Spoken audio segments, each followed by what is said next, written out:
Hello everyone. पराये भरोसे काम नहीं होता। एक सरसी खेत में घोंसला बनाकर रहती थी और उसी में अपने बच्चों का लालन पालन करती थी। जब खेत की फसल पकने पर आई, तब सारसी सोचने लगी, अब खेत में कटाई चलेगी, इसलिए यहाँ रहना और बच्चों को रखना ठीक नहीं।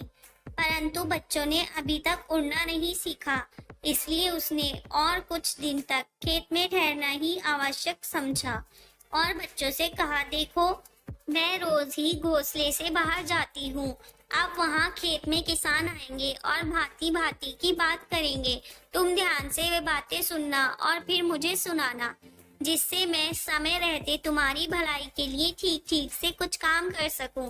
एक दिन सारसी घोंसले से बाहर कहीं कीड़े मकोड़े लाने गई थी। कुछ देर के बाद वहाँ खेत में किसान आया और पौधे देखते ही बोला, अन्न पक गया है, कटने लायक हो गया है। अच्छा, चलूं पड़ोसियों से कह दूं, वे आएंगे और किसी दिन काट कर ले जाएंगे। जब सारसी लौटकर घोंसले में आई, तो बच्चों ने उसे किसान की सुनी बातें ज्यों की त्यों सुना दी। फिर उससे कहा, बस हमें किसी दूसरी जगह ले चलो, मालूम नहीं किसान कब यहाँ आ धमके और हम लोग के प्राण संकट में पड़ जाएं। सारसी बोली, जरा भी चिंता करने की बात नहीं है। किसान अपने पड़ोसियों के भरोसे है, इसलिए अभी खेत कटने में बहुत देर है। पड़ोसी अपने खेत काटेंगे या इसका खेत काटने आ जाएंगे। कुछ दिन बाद किसान फिर खेत आया। उसने पौधे देखते देखते बोला, अन्न तो बिल्कुल पक गया है, परंतु पड़ोसियों ने इसे काटने के लिए अब तक हाथ नहीं लगाया है। उनका भरोसा व्यर्थ है।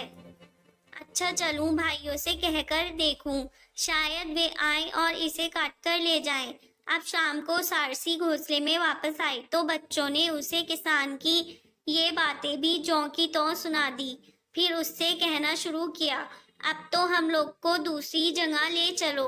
अब किसान के भाई खेत काटने आएंगे और हम लोग के प्राण संकट में डालेंगे। सारसी उसे समझाने लगी, पागल तो नहीं हो गए, चिंता करने की कौन सी बात है। अभी वे अपने खेत काटने में लगे हुए हैं, भला वे अपना काम छोड़कर इसका खेत काटने क्यों आने लगे।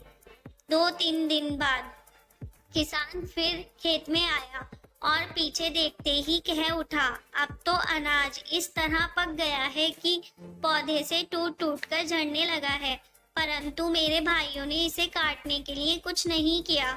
यदि और देर हो जाएगी तो मुझे बहुत हानि उठानी पड़ेगी, इसलिए अब दूसरों का मुंह ताकना व्यर्थ है। अब मैं अपना ही भरोसा करूंगा और सुबह से ही काटने में भिड़ जाऊंगा। आज भी बच्चों ने सारसी की ये सारी बातें सुनाई। फिर उसने आग्रह पूर्वक कहा, माँ, आप भी दूसरी जगह चलोगी या यहीं रहोगी? हम लोगों के प्राण संकट में डालोगी? सारसी बोली, हाँ, अब चलूंगी।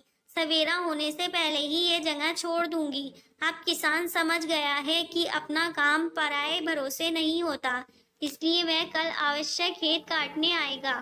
Thanks everyone for watching my video. Like, subscribe and share.